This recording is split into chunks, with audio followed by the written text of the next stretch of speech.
हम अक्सर सोचते हैं कि सफलता का फॉर्मूला बड़ा सीधा है। अच्छी डिग्री ले लो, नए स्किल सीखो और बस मेहनत करते जाओ। लेकिन हम सब ने ऐसे लोग देखे हैं जिनके पास सब कुछ है, टैलेंट, डिग्री, मौके, फिर भी वो एक जगह आके रुक जाते हैं। ऐसा लगता है जैसे कोई अदृश्य दीवार हो। आज हम इसी दीवार के बारे में थोड़ी गहराई से बात करने वाले हैं। हमारे पास माइंड मैनेजमेंट कोच और ग्राफोलॉजिस्ट प्रदीप शर्मा के कुछ बहुत ही दिलचस्प नोट्स हैं और वो कहते हैं कि ये दीवार बाहरी नहीं बल्कि अंदरूनी है। और ये सिर्फ सोच या माइंडसेट की बात नहीं है, ये हमारे शरीर की केमिस्ट्री, हमारे हार्मोन से जुड़ी है। ये एक बहुत बड़ा आइडिया है, क्योंकि ये माइंडसेट को एक हवाई कॉन्सेप्ट से निकालकर एक ठोस बायोलॉजिकल हकीकत बना देता है।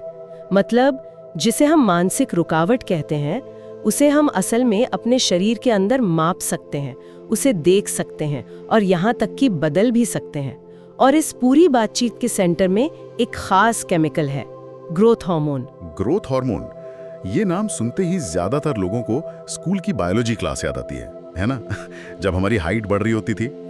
लेकिन इन नोट्स के मुताबिक वयस्कों के लिए भी ये हार्मोन उतना ही जरूरी है। सोर्स में इसके 3 बड़े काम बताए गए हैं। पहला है शारीरिक पुनर्जनन, मतलब बॉडी का रिपेयर मैकेनिज्म। बिल्कुल, ये हार्मोन हमारे सेल्स को रिपेयर करता है, हड्डियों को मजबूत रखता है और मसल्स को मेंटेन करता है।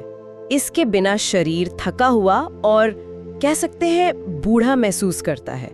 और यहीं पर एक बहुत दिलचस्प कनेक्शन सामने आता है, तनाव का। जब हमारा दिमाग, आप समझिए, लगातार तनाव में रहता है तो शरीर कॉर्टिसोल नाम का एक स्ट्रेस हार्मोन बनाता है। कॉर्टिसोल? हाँ, सुना इसके बारे में। और ये जो कॉर्टिसोल है, ये ग्रोथ हार्मोन का एक तरह से दुश्मन है, वो उसे ब्लॉक कर देता है। 1 मिनट, तो इसका मतलब ये हुआ कि मेरा तनाव सचमुच मेरे शरीर को तेजी से बूढ़ा बना रहा है? ये तो बहुत डरावनी बात है। एक तरह से हाँ, एक तनावग्रस्त दिमाग लगातार अपनी ही बॉडी के रिपेयर सिस्टम को बंद कर रहा है। वहीं दूसरी तरफ एक शांत दिमाग ग्रोथ हार्मोन को अपना काम करने देता है, जिससे शरीर एनर्जेटिक और आप कह सकती हैं युवा बना रहता है। ये सिर्फ महसूस करने की बात नहीं है, ये सेल्यूलर लेवल पर हो रहा है। वाह, ये तो दिमाग हिला देने वाली बात है। अच्छा, दूसरा पॉइंट ब्रेन फंक्शन से जुड़ा है और नोट्स में इसके लिए एक बड़ा जबरदस्त उदाहरण दिया है। BDNF नाम का एक प्रोटीन जो ग्रोथ हार्मोन से जुड़ा है, वो दिमाग के लिए चमत्कारी खाद या मिरेकल ग्रो जैसा है। ये क्या चीज है? BDNF हमारे दिमाग में नए न्यूरल पाथवेज, मतलब नए कनेक्शंस बनाने में मदद करता है। इसे आप सीखने की कला सीखने का बायोलॉजिकल आधार कह सकती हैं। जब ग्रोथ हार्मोन सही मात्रा में होता है तो BDNF भी बढ़ता है। इसका मतलब है कि हमारा दिमाग नई चीजें सीखने, नए आइडियाज को समझने और समस्याओं को सुलझाने के लिए ज्यादा तैयार रहता है। एक जिज्ञासु और सीखने वाला दिमाग शारीरिक रूप से भी ज्यादा लचीला होता है। पॉइंट है मेटाबॉलिक एफिशिएंसी। ये सुनने में थोड़ा टेक्निकल लगता है। आम भाषा में इसका क्या मतलब है? इसका सीधा मतलब है कि आपका शरीर एनर्जी को कितनी अच्छी तरह इस्तेमाल करता है। ग्रोथ हार्मोन शुगर मेटाबॉलिज्म को कंट्रोल करता है। जब ये हार्मोन संतुलित होता है तो आपके दिमाग को लगातार स्थिर एनर्जी मिलती है। आपने कभी महसूस किया है कि दोपहर 3 बजे के आसपास अचानक दिमाग काम करना बंद कर देता है, कंफ्यूजन होता है? हाँ बिल्कुल, उसे आफ्टरनून स्लम्प कहते हैं। बिल्कुल, वो अक्सर ब्लड शुगर में उतार चढ़ाव की वजह से होता है। एक संतुलित हार्मोनल सिस्टम आपको उस स्लम्प से बचाता है, जिससे आपकी फैसला लेने की क्षमता साफ और स्थिर रहती है।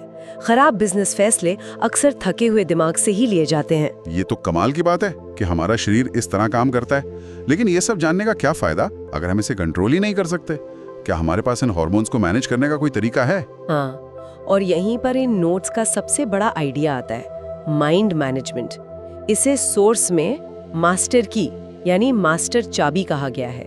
और इसकी शुरुआत इस विचार से होती है कि हम दुनिया को वैसी नहीं देखते जैसी वो है, बल्कि वैसी देखते हैं जैसे हम खुद हैं। आपने मानसिक फिल्टर की बात की, लेकिन बहुत से लोग कहेंगे कि रियलिटी तो रियलिटी है। क्या ये सिर्फ पॉजिटिव सोचने को कहने का एक फैंसी तरीका नहीं है जो हम सालों से सुनते आ रहे हैं? ये एक बहुत ही आम गलतफहमी है और ये सवाल बहुत जरूरी है। ये पॉजिटिव सोचने से कहीं ज्यादा गहरा है। पॉजिटिव सोचना ऐसा है जैसे आप एक गंदे शीशे पर सब अच्छा है का स्टिकर चिपका दें। माइंड मैनेजमेंट उस शीशे को साफ करने का काम है ताकि आप हकीकत को बिना किसी फिल्टर के देख सकें। सोर्स में कहा गया है कि हमारे सीमित विश्वास, जैसे मैं कभी अमीर नहीं बन सकता या मैं एक अच्छा लीडर नहीं हूँ, यह हमारे दिमाग में एक फिल्टर की तरह काम करते हैं और हमें वो मौके देखने ही नहीं देते जो हमारे सामने होते हैं। अच्छा, तो ये सोच बदलने से ज्यादा नजरिया साफ करने के बारे में नोट्स में एक बहुत बड़ा दावा भी है। सफलता 80% मनोविज्ञान और 20% तकनीक है। ये बहुत बड़ी बात है। हाँ, और इसका एक बहुत अच्छा उदाहरण है। कोई भी MBA आपको प्रॉफिट लॉस की गणना करना सिखा सकता है, वो 20% तकनीक है। लेकिन जब आपकी कंपनी को नुकसान हो रहा हो, तब शांत रहकर सही फैसले लेना, वो 80% मनोविज्ञान है। और ज्यादातर लोग इसी 80% में फेल हो जाते हैं। सोर्स में एक और बेहतरीन एनालॉजी है। माइंड मैनेजमेंट के बिना इंसान एक तेज रफ्तार कार की तरह है, जिसमें स्टीयरिंग व्हील ही नहीं है। रफ्तार तो बहुत है, पर कंट्रोल और दिशा का कोई अता पता नहीं। और आजकल की हसल कल्चर में तो हर कोई बस रफ्तार बढ़ाने में लगा है, ये देखे बिना कि गाड़ी जा कर रही है। यहाँ पर मेरे लिए एक बहुत ही दिलचस्प आइडिया था। सोर्स कहता है कि हमारा शरीर एक ही समय में ग्रोथ मोड और प्रोटेक्शन मोड में नहीं हो सकता। ये एक स्विच की तरह है, या तो एक ऑन होगा या दूसरा। एग्जैक्टली ये एक बाइनरी स्विच है। प्रोटेक्शन मोड वो अवस्था है जब हम तनाव में होते हैं, कॉर्टिसोल का लेवल हाई होता है। इस मोड में शरीर की सारी एनर्जी बाहरी खतरों से निपटने में लग जाती है, चाहे वो खतरा असली हो या काल्पनिक, जैसे डेडलाइन का स्ट्रेस। इस मोड में शरीर रिपेयर और ग्रोथ का काम पूरी तरह बंद कर देता है। तो इसका मतलब ये हुआ कि हमारा शरीर एक बार में या तो खुद को बचा सकता है या आगे बढ़ सकता है, दोनों काम एक साथ नहीं कर सकता। ये तो एक बहुत बड़ा आहा मोमेंट है। ज्यादातर लोग जिन्हें हम हसल कल्चर में देखते हैं, वो असल में ग्रोथ मोड में नहीं बल्कि सर्वाइवल मोड यानी प्रोटेक्शन मोड में जी रहे हैं। वो बस दिन काट रहे हैं, खुद को बना नहीं रहे। आपने बिल्कुल सही पकड़ा। और ग्रोथ मोड इसका ठीक उल्टा है। जब माइंड मैनेजमेंट के जरिए कॉर्टिसोल को कम किया जाता है, तो शरीर इस मोड में आता है। तब ग्रोथ हार्मोन और डोपामाइन, जो मोटिवेशन से जुड़ा है, जैसे हार्मोन सक्रिय होते हैं। ये वो अवस्था है जिसमें शरीर खुद को रिपेयर करता है, नींद गहरी होती है और बिजनेस में वो आहा वाले मोमेंट्स आते हैं जब अचानक कोई शानदार आइडिया क्लिक करता है। माइंड मैनेजमेंट बस इस स्विच को प्रोटेक्शन से ग्रोथ में पलटने का एक टूल है। ये सब सुनने में तो बहुत अच्छा लगता है, लेकिन ये थोड़ा एब्स्ट्रैक्ट है। कोई कैसे मानेगा कि उसका दिमाग प्रोटेक्शन मोड में फंसा हुआ है? यहीं पे लेखक की ग्राफोलॉजी में विशेषज्ञता काम आती है। और सच कहूं, जब मैंने ये पढ़ा तो मुझे थोड़ा अजीब लगा। लिखावट को अवचेतन का इलेक्ट्रोकार्डियोग्राम कहा गया है। हाँ, और यहीं पर ये पूरा कॉन्सेप्ट जमीन पर उतरता है।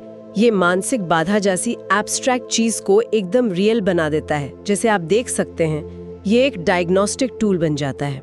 एक मिनट, क्या हम सच में ये कह रहे हैं कि कोई टी अक्षर कैसे लिखता है, उससे उसकी इच्छा शक्ति या डोपामाइन के लेवल का पता चल सकता है? ये सुनने में थोड़ा ज्योतिष जैसा लगता है। इसके पीछे का लॉजिक क्या है? बहुत अच्छा सवाल है। देखिए, ये कोई जादू नहीं है। ग्राफोलॉजी इस सिद्धांत पर काम करती है कि हमारी लिखावट हमारे दिमाग से निकला एक न्यूरोमस्कुलर मूवमेंट है। ये हमारे अवचेतन मन का एक प्रिंट आउट है। हर स्ट्रोक, हर दबाव, हर झुकाव हमारे दिमाग की वायरिंग का एक संकेत है। ये भविष्य बताने के बारे में नहीं है, ये वर्तमान मानसिक और भावनात्मक स्थिति को समझने के बारे में है। ठीक है, ये थोड़ा ज्यादा तार्किक लग रहा है। तो नोट्स में कुछ खास रेड फ्लैग्स बताए गए हैं जो दिखाते हैं कि कोई व्यक्ति सर्वाइवल स्टेट में काम कर रहा है। चलिए उन पर एक नजर डालते हैं।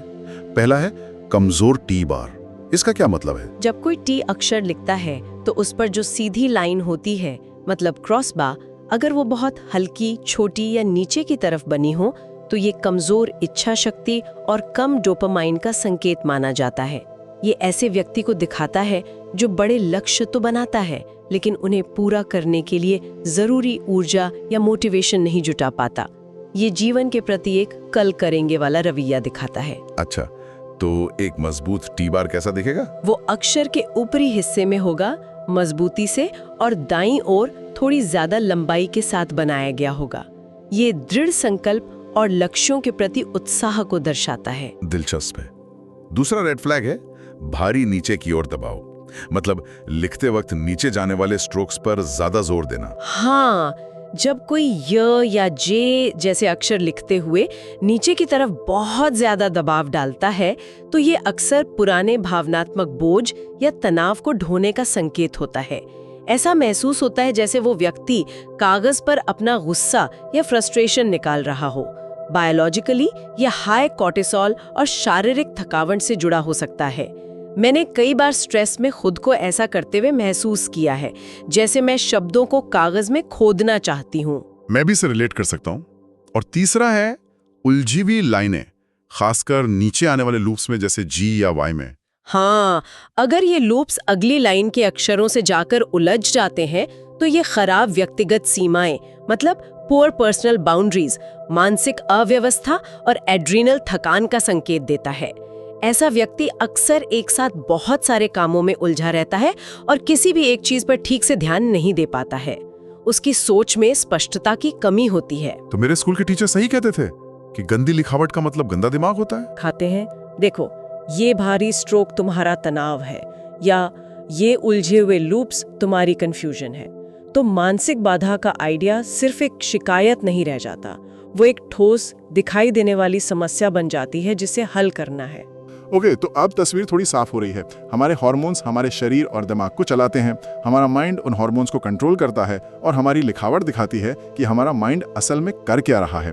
तो इस सब का प्रैक्टिकल इस्तेमाल क्या है, हम इसे अपनी जिंदगी में कैसे लागू करें? इसके लिए सोर्स में एक बहुत ही अच्छा फ्रेमवर्क दिया गया है, छिपा हुआ इंजन या द हिडन इंजन। इसमें जिंदगी की तुलना एक हाई परफॉर्मेंस कार से की गई है।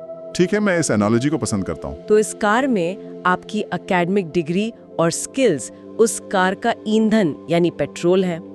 आपका करियर वो सड़क है जिस पर कार चल रही है, लेकिन आपका मन उस कार का इंजन और ड्राइवर दोनों है। और यहीं पर सारी गड़बड़ होती है। हम अपनी कार में महंगा पेट्रोल डालने पर, मतलब नई स्किल्स, नई डिग्री पर तो ध्यान दे रहे हैं, लेकिन क्या हमने कभी गाड़ी का बोनट खोलकर इंजन चेक किया है, अपना माइंड चेक किया है? बिल्कुल। अगर इंजन में जंग लगी हो, यानी आप तनाव और हार्मोनल असंतुलन से जूझ रहे हो, या ड्राइवर की आंखों पर पट्टी बंधी हो, यानी आपकी सोच में स्पष्टता की कमी हो, तो दुनिया का सबसे अच्छा ईंधन भी किसी काम का नहीं है। कार या तो चलेगी ही नहीं या फिर गलत दिशा में जाकर क्रैश हो जाएगी। और सोस इस बारे में एक बहुत ही प्रैक्टिकल सलाह भी देता है कि इस आइडिया को उन लोगों तक कैसे पहुंचाया जाए जो शायद इसे ना समझे। ये कहता है कि माइंड एम्पावरमेंट जैसे एब्स्ट्रैक्ट आइडिया बेचने की कोशिश करने के बजाय थकान या बर्नआउट जैसी ठोस समस्या का समाधान बेचा जाए। ये एक ब्रिलियंट इंसाइट है। लोग एब्स्ट्रैक्ट कॉन्सेप्ट के लिए पैसे नहीं देते, वो ठोस नतीजों के लिए पैसे देते हैं। उदाहरण के लिए ये कहने के बजाय कि मैं आपके दिमाग को सशक्त बनाने में आपकी मदद करूंगी, ये कहना ज्यादा असरदार है। मैं प्रोफेशनल्स को उनके बायोलॉजिकल ग्रोथ हार्मोन को फिर से शुरू करने में मदद करती हूँ, ताकि वे 12 घंटे के बजाय 4 घंटे में ज्यादा कमा सकें। ये मानसिक काम को सीधे एक ठोस, मनचाहे नतीजे, समय और पैसा से जोड़ता है। तो आज की हमारी इस चर्चा में हमने ग्रोथ हार्मोन की केमिस्ट्री से लेकर इस बात तक को समझा कि कैसे हमारे टी लिखने का तरीका हमारे तनाव के स्तर को बता सकता है। इन नोट्स का जो सार है वो ये है कि हमारा दिमाग सिर्फ विचारों का एक डब्बा नहीं है, ये हमारे पूरे बायोलॉजिकल सिस्टम का कंट्रोल पैनल है। हाँ, और अवचेतन मन जो ग्राफोनजी से जाहिर होता है और शारीरिक हकीकत जो हार्मोन से चलती है, के बीच का ये कनेक्शन ही आज की बातचीत का सबसे बड़ा निचोड़ है। ये माइंडसेट पर काम करने को एक सॉफ्ट स्किल से उठाकर प्रदर्शन और स्वास्थ्य के लिए एक मौलिक बायोलॉजिकल जरूरत बना देता है। ये अब कोई लग्जरी नहीं है, ये एक जरूरत है। ये मैं सोचने के लिए एक आखिरी सवाल के साथ छोड़ जाता है। सोर्स में एक जगह लिखा है कि सच्चा विकास सिर्फ ज्यादा जानकारी हासिल करने के बारे में नहीं है, ये उस बर्तन की क्षमता बढ़ाने के बारे में है जिसमें वो जानकारी रखी गई है। तो सोचने वाला सवाल ये है, क्या हम अपना सारा समय एक ऐसे कप में और पानी डालने की कोशिश में बिता रहे हैं जो पहले से ही भरा हुआ है, बजाय इसके कि हम कप को ही बड़ा बनाने पे काम करें?